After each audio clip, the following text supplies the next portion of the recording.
In her new novel, The Spectacular, best-selling author Fiona Davis takes us back to the big dreams and bright lights of New York City in the 1950s, when young dancers dreamed about kicking high on one of the most famous stages in the world. The whole idea of setting a book at Radio City came from a former Rockette who reached out to me by email and said, I'm in my mid-80s and I'll tell you all about Radio City Music Hall. But of course, like all of Fiona Davis's books about magical New York City landmarks, the story of The Spectacular doesn't end there.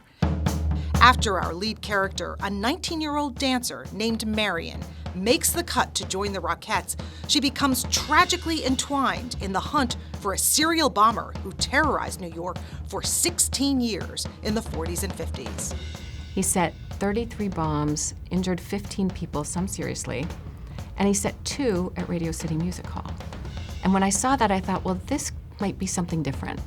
What if we added this element of kind of a thriller, of this hunt for this crazy man? Along the way, Davis explores the small but seismic changes that began opening the world to a new generation of young women, allowing them to learn and grow as they face the choices and challenges that await us all.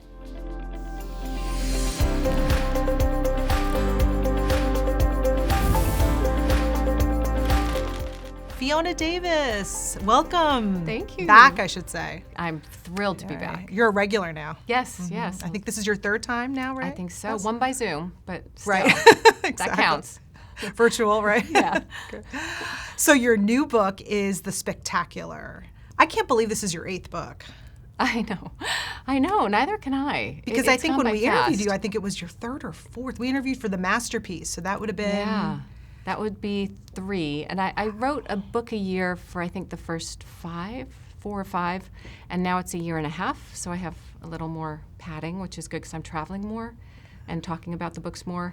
But yeah, I love to do it. And I think because the books are kind of complicated in terms of their plots and 2 timelines sometimes, that I have to write quickly in order to wrap my head around the whole thing and get through it, because otherwise I might forget.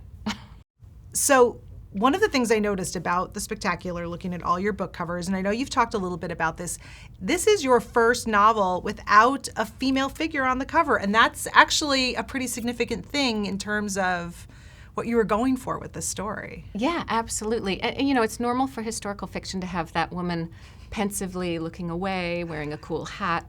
And most of my books do have that, and I think it's really effective in kind of drawing the reader in and so they understand what it's about. But this book's a little different because it's still historical fiction, but it's got an aspect of a thriller to it in this hunt for the mad bomber, or the Big Apple bomber as I call it. And so we wanted the cover to reflect that, and I wanted it to have kind of impact and the name of the title of the book is The Spectacular, so we wanted it to really pop. And I thought they did a great job. They gave us, in the art department, they gave us a couple, samples of ones with the woman on the cover and some without, and we decided on this one. One of the things that I loved about The Spectacular is that it's a big story and a small story at the same time. Oh, I love that. Yeah, that's a great way to put it. You've got this iconic landmark, the Rockettes, the glamour, but it's very personal. The stories and the characters and the things that we experience through them are small, everyday things that have a very human impact. Yeah, when I started writing it, I thought, okay, Radio City Music Hall, what a great setting for a book.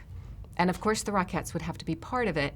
And I love the idea of kind of bringing the reader backstage and behind the scenes to see what Radio City was like in the 1950s, which is when it takes place. And so that's from the point of view of this character, Marion, who wants to be a Rockette, and she auditions and goes against her father's wishes. So in that way, it's kind of a domestic, small story about, branching out on your own and making your own decisions and leading an independent life. And then at the same time, as I was researching the time period, I learned about the Mad Bomber, who was this guy who was setting bombs all over New York in iconic New York City buildings for 16 years. He set 33 bombs, injured 15 people, some seriously, and he set 2 at Radio City Music Hall. And when I saw that, I thought, well, this might be something different. What if we added this element of kind of a thriller, of this hunt for this crazy man? And we have the Rockette kind of team up with someone else to kind of solve the mystery for very personal reasons. And so it really developed from there. And so it's a little different from my other books, where the other books might be in two different time periods. This one's mainly in 1956, with a few chapters in 1992 of a Rockette looking back on her life. When we meet Marion, she's 19 years old, and she's on the verge of figuring out who she is and who she wants to be. And our opening scene here, really, she's struggling. Yeah, she's struggling. She's teaching dance to 4- and 5-year-olds, which is tricky. And she's about to be engaged, but she's not sure of the guy she's about to be engaged to. Her father has a very definite sense of what she should do with her life, and she just wants to rebel against it. Her mother, who has since passed away, did something like that when she was young, and Marion wants to possibly follow in her footsteps. And it becomes very apparent early on how deep the wound of her mother's death and of growing up without her mother has affected her. Yeah, and she learns secrets over the course of the novel that make her view her mother differently, as you know, not as a kind of a sacred figure, but as a real person who made decisions, and some of them were good and some of them were bad. And having to kind of realign the sense of who she is with where she comes from and who her parents are. We also meet her father, as you mentioned, Simon, and her sister, Judy. And we see that not only does Marion feel like she sort of stands out in other ways that aren't so comfortable, but even within her own family, she feels like that. Absolutely. Her father works for a corporation, and Judy, her sister, works for her father as a secretary, which was what the normal role for a woman was back then. You know, you could be a secretary or a teacher or a wife. And Marion just doesn't want to do that. She wants to dance on this iconic stage and kind of try something new, but to her father that's dangerous because there's no security in it. And it's true. I think a lot of parents worry about their kids going into the performing arts because nothing's guaranteed, especially if you're a dancer, because you do have a shorter shelf life. But she's just determined to try and break out and do that. Marion is a girl from Bronxville, respectable family. Her father works in corporate America. How does she find her way to this very, totally different world? I think, you know, over time, she's realizing she's getting closer and closer to sealing up her fate of getting engaged, getting married, having children, staying in Bronxville, living the life that her father wants for her. And so I think she just has a moment where she has to break free and try something new. So she sees an audition for the Rockettes and hears in her dance studio some dancers talking about it and just decides, I'm going to go for it. And I think we all do that in our, you know, as we're kind of coming of age. You just have to break free at some point and do something that displeases people who you want to please. And that's where she starts out. Before reading this, I had no idea that the Rockettes actually started here in St. Louis. They did, yeah. 1925, Russell Markert, who was their director and choreographer until he retired in 1971, but he started it in 1925, and it was 16 girls, and they were the Missouri Rockets. And you know what's so funny is the height back then, you know, there's a lot of requirements. You had to be between 5'2" and 5'6.5", and today it's 5'5" to 5'10.5". So we've grown. Progress. Right? Yeah. And of course, when you're reading this, you're like, would I have been the right height? Yeah. Right?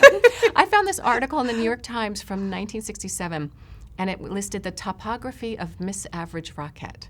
And it was, you know, bust 34, hips 34, waist 24, wrist, calf, thigh, head, shoe. Like, people are obsessed with Rockettes because they are the epitome of beauty and grace. This is such a layered story. As she enters this world, it's almost like this huge screen almost opens up. She starts to meet people she would have never come across. Her life just goes off. She takes a leap.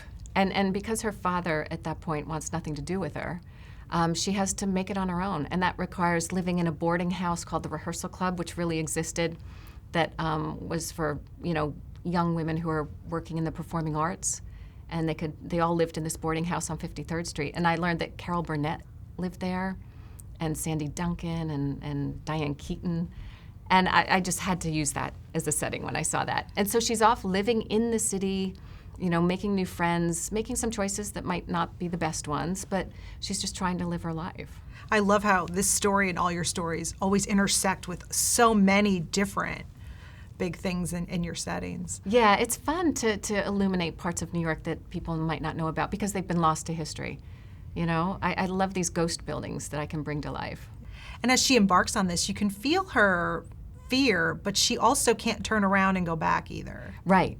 No, she has to prove that she can do it. And you know, for a time it goes really well. She finds her footing and she makes friends and she has this support group. And that's about, you know, when you go to New York as a young person, you really tend to create your own family. And I know I did that when I first came to New York, and they're still all my best friends today. And there's something about that where you just imprint on each other because you're all just struggling to make it in a city that's really hard to make it in. I thought about that because I know you came to New York as an actress, as you mentioned, and how did you sort of impart some of your experiences and your growth on what Marion experienced? Yeah, you know, I think it's finding your community. And so for me, it was a theater company called Willow Cabin, and we all put on 3 shows a year, and you know, one of our shows went to Broadway and got nominated for a Tony. It was just this exciting time where anything could happen. And so putting that into Marion's perspective was really important to me. The same as, you know, that moment when you first step on stage and having her walk, you know, from behind the scenes into the spotlight at Radio City. I wanted to make sure I captured that. One of the things I love is how you really capture what an iconic role the Rockettes played for just everybody in New York. I remember growing up as a child seeing the commercials in between the cartoons. I mean, they were New York. Absolutely, and it's so much fun hearing from readers who were Rockettes or their mother were Rockettes or, you know, they would go there every year. There's something about that building and the Rockettes that's so emotional to a lot of people. Tell me about the Rockettes you met and talked to during your research, because you're known for your research. How did all of that filter into creating Marion and the other dancers? Yeah, well, the whole idea of setting a book at Radio City came from a former Rockette who reached out to me by email and said, you know, I'm in my mid-80s and I'll tell you all about Radio City Music Hall. And so we talked on the phone and had this great conversation. And she sent up all of her kind of materials that she'd saved, which were programs and schedules and all that kind of meaty stuff that you need when you're researching. And then I just started talking to Rockettes who danced there in the 40s or the 50s or the 60s or even more recently. And they all spoke about what a sisterhood it was. You know, that they were there dancing on that great stage, and it was just the time of their lives. And I remember one talked about her favorite memory was walking down the middle of Fifth Avenue, arm in arm with her fellow Rockettes, and singing at the top of their lungs at midnight. And I just thought, you know, what a great image about freedom and making your own money and making your own way. So we talk about what a layered story this is. A very big part of it is the search for the Big Apple bomber, which in real life was called the Mad Bomber. Right. Mm-hmm. Yeah. So I was, you know, I always look for something that happened in the city to anchor the story. And I learned that in '56, the police started really ramping up the hunt for the Mad Bomber. And he was this guy who just set bombs, you know, in all the buildings that I've written about, like Grand Central, the New York Public Library. These is where he set his bombs. So it felt very personal. And so I thought, well, that's fascinating. And then I learned that they caught him using criminal profiling for the very first time. And there was this psychiatrist named James Brussel. And he was approached by the police to look at all the letters that they'd gotten from the guy to help figure out who it was. And he came up with this very long list of who this guy was in his 40s and 50s, never married, living with an older female relative. He said he'll be from Eastern Europe, Roman Catholic. And he said when you find him, he'll be wearing a double-breasted jacket, suit jacket, and it will be buttoned. And I won't give anything away, but the art of and the science of criminal profiling was born. And so in the book, I have our heroine, Marion, team up with a psychiatrist I call Peter. And he's very brilliant, but also introverted, so the opposite of her. And they have to team up, and Marion, for very personal reasons, has to figure out who the Big Apple bomber is. And they team up and kind of go on this deadly adventure together.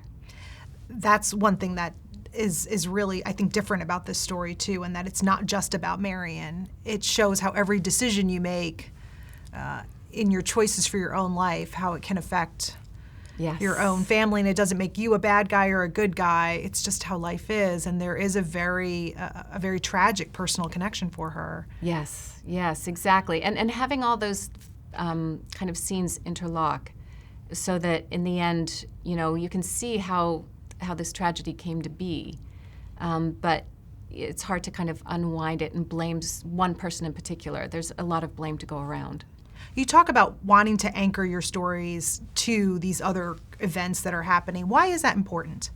It's important to me to bring the character out of the building because I'm known for writing about these buildings, but it's so important to anchor the story in the greater part of New York and kind of shed light on what was going on at that time. Like in The Lions of Fifth Avenue, which was set at the New York Public Library, I learned about this club for women downtown called the Heterodoxy Club, where in the 1910s, women were meeting and speaking out and, making their voices heard and having strong opinions.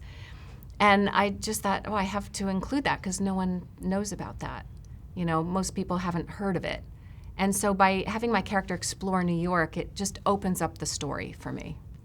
One of the things that I love that you really explore through Marion's story and the other dancers too is that it's in taking these risks that they are taking to pursue this big, bold life, it's okay if you fall on your face. It doesn't have to be a success to have been worth it. Yeah, I think that's beautifully put because I think so many books have, you end on the high note and you don't know what happens later. And I'm interested in what happens later when things might not work out exactly the way you thought. And does that mean you failed? If you've gone off in a different direction or discovered something about yourself in the process, is that still a win? And, for me, I think I've tried 3 different careers and, done well at some, failed at others. And I think I want that to reflect in the books, that real life isn't just a shot straight up. There's a lot of grace and forgiveness in this book, too, of accepting other people's humanities and their weaknesses and strengths. And Marion does that with her family. Yes, yeah. And it's tough because if you feel like you have nothing in common with this person and you don't understand their decisions, which it goes both ways with Marion and her father. What happens when things go wrong and what if you need each other again later? How do you figure that out? And that was an interesting thing to explore.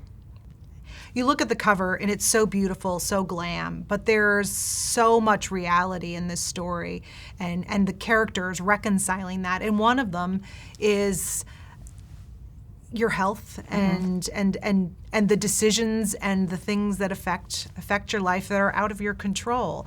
And it incorporates something that's very personal in your life as well, and that is that Parkinson's disease begins to play a role in this story later on. I don't want to give it away. Yeah, no. Right. It's lightly sprinkled in there. But yeah, I was diagnosed in August of 2020. It was the day after I learned that The Lions of Fifth Avenue hit the New York Times list. So it was quite the roller coaster of a month. And I'm really lucky. It's really just a tremor right now. It's well controlled by medication. And of course, there's so much going on, to address Parkinson's right now. But I thought, what's so funny is when I got diagnosed is I did what I do when I write books is I researched, right? As a journalist, you throw yourself in, I'll conquer this, I'll figure it all out. And I started talking to people who had it. And they mentioned that they don't tell anyone because they don't want to seem old or they don't want to lose their jobs, it's absolutely valid to feel that way.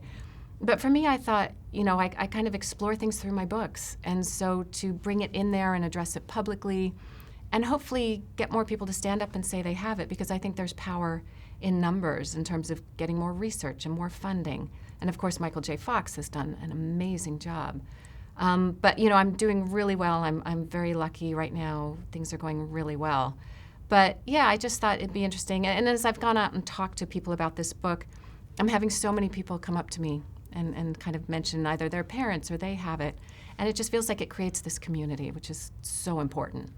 When you set out to write The Spectacular, were you planning to incorporate that into the storyline, or was that something that happened as you began writing? And why was it important to you to incorporate into this book and this story? Yeah, I had finished Magnolia Palace, and so it was right around when I was diagnosed that I thought it would be interesting to explore it through it. And also, there's so much movement and physicality in the book, and that's what Parkinson's kind of cuts away at. And so I thought that was an interesting dichotomy to play around with. So I just thought that was the time. I'd written a short story before then about a woman living in Carnegie Hall above the theater there who was a pianist with problems with her fingers. And that was kind of my first foray into it. And then this one, I just thought, I think it's so important for people to have a creative outlet to express things, whether you write poetry or sing badly in the shower, And so this was just my way to play around with it. One of the things that was so beautiful as a reader was there was so much depth to these characters and so much depth to Marion, and it made me, it was interesting having interviewed you earlier in your writing career and now, and to just see your storytelling style evolve, and to see Marion's character evolve and mature, and face life. And with a lot of grace and it's funny how much you learn with every book. I learned so much about the art of writing or the art of plotting or a character, and so it feels like each book is kind of, I'm hopefully topping myself, because that's what I want to do. What's it been like to sort of discover and hone in on your skills and your talents and discover where your strengths are and what kind of story you want to tell? It's so much fun, because it's a real challenge, and I'm really lucky in that the readers have accepted every book, and even when I kind of play with, okay, we'll do a little thriller here, or this will be more of one timeline instead of two, the readers have gone with me on that journey, and so they've allowed me to play around in a way that I think a lot of genre authors can't, because they get locked into whatever they're supposed to be doing. And so it's been really great, and I'm constantly reading and finding books that I read and think, that's amazing. How did they do that? And going back and analyzing it. So for me, I'm just always growing and learning, and it's just fun to see what the next book will bring. And each book, I hopefully, make fewer mistakes about kind of going down the wrong road and then having to, backtrack and throw out pages. Each book gets a little leaner and a little kind of sharper. And I know you have to be so organized to write a book like this, right? But at the same time, do surprises still happen for you in the process? Did any happen for you with the Spectacular in terms of what your characters wanted and did? Or? Yeah, for sure. I do plot out the book so I know where I'm headed, but there's always something that surprises me. For this book, I couldn't get the beginning right, and I was really playing around with it and having a hard time. And then suddenly it occurred to me, oh, this is the scene, the very opening scene. Was where I needed to start, and that just, everything slid into place after that. But you have to leave yourself open, because if you're too rigid, the book will feel rigid, and it shouldn't. It should flow, and it should feel like you can't put it down because you want to find out what's going to happen. I love that too, because I love this opening scene. It's so intimate. And seeing, you could really feel what it's like to be 19 and just trying to figure it out. You're half adult, half child still. And, yes. And it really put you in the right mindset for where she was going. Good. Okay, so you talk about your readers. Mm-hmm. You have amazing readers. You have a really intimate relationship with your readers. You talk about them giving you ideas for your books. This one, that's not the first time that's happened. No. It's so cool to me to think that they think, like, I can just email Fiona and tell her what I think she should write about. Oh, yeah, I get suggestions. That's amazing. Yeah. For the book set at Grand Central Terminal, the Masterpiece, that was a reader saying, hey, let's go on a behind-the-scenes tour of Grand Central after a book talk. And I thought, oh, sure. And then for this one, it was, Sandy reaching out and saying, let me tell you about Radio City. And it's wonderful. And so what was so funny is for the opening, the launch party for this book was last week. And I did a big talk in New Jersey, and Sandy, the Rockette who gave me the idea, came with her family. It's the first time we'd met in person, and it was just wonderful. We had a great talk, and she was in the audience, but people were asking her questions, and we kind of, pointed out who she was and what she'd done. And then at the end, I was doing the signing line, and I looked over, and she had a table and was signing away. Like, she had her own line, and it was wonderful to see her get the acclaim that she deserves for, you know, everything she's done and for bringing this story to life, because it really was because of her. And so all these Rockettes have reached out, and, you know, it's just this fun I'm on Facebook and Instagram, and it's just great, the conversations that are going on and the things people are telling each other. You have an amazing book club kit, I know, that everyone's raving about. Yes. Why are those so important too? Yeah, you know, book clubs it's incredible how many book clubs come to talks all together. And so it's wonderful to have a set of questions that can start the conversation and help them kind of look at the book in maybe a different way. And yeah, they did a great job of the book club kit for this one. It's online, and yeah, perfect. So I know the next couple of months for you is touring and traveling and appearances. What's your life like in between all of that? Yeah, it's, you know, I live in New York City, and it's great. It's, you know, quiet. I write and I research and just get through my first draft of the next book, and then do 10, you know, different round of edits on that. And it's really lovely, you know, because in New York I can go, if I'm stuck, I can go see theater, and that will get me unstuck. Or I can go hear jazz. And so living in a city like that, you can, you know, go into your den and just work away, and then get out in the real world and really get the inspiration you need. What's next for you? I'm setting the next book at the Met Museum. And so that will take place in two timelines, 1930s, 1970s. Still playing around with it, still early days, but it's a mix of an Egyptologist and assistant at the Met Gala, which of course is the party of the year. So I like to say it's glamour and mummies. We'll see how it goes. It's early days. With each new book, what are you trying to share with your readers? What do you want them to walk away feeling after they finish? I want them to feel that they've visited New York in a different era, that they've time traveled, and they've met people who are inspiring in terms of women who are out doing things that are unusual for their time. And so that we can see kind of how far we've come and how far we still have to go, and that they have a really good time reading it. Fiona Davis, thank you so much for talking with us. It's been such a pleasure. Thank you for having me.